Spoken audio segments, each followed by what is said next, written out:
તરફ મહેસાણા જિલ્લામાં એક પછી એક સહકારી સંસ્થાઓની ચૂંટણીઓ યોજાવાની છે।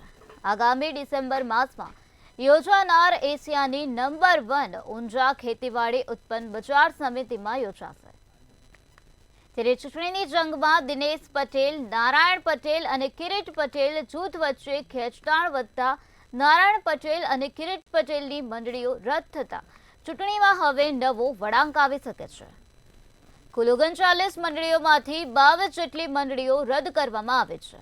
હવે 17 મંડળીઓ ચૂંટણી જંગમાં રહેવા પામી છે।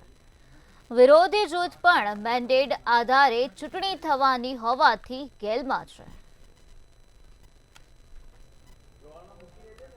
અને વર્ષોથી એ એમના ગામમાં ખેડૂતોને મદદરૂપ થઈ રહી છે અને સાચી મંડળીઓ સરકારની રીતે એમને બાયફર્ગેશન કરી અને રાખી છે।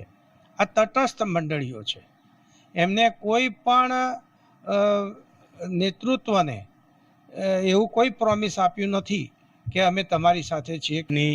આગામી 16 ડિસેમ્બરે જ્યારે ચૂંટણી થવા જઈ રહી છે ત્યારે સરકાર દ્વારા ખૂબ જ સ્પષ્ટ અને સાચી પારદર્શક પ્રથમ યાદી જાહેર કરી છે, જેમાં થેલા મંડળીઓ, બોગસ મંડળીઓ રદ કરીને જે કાર્યરત મંડળીઓ છે અને સાચા વેપારીઓ છે એમને મતાધિકાર આપ્યો છે।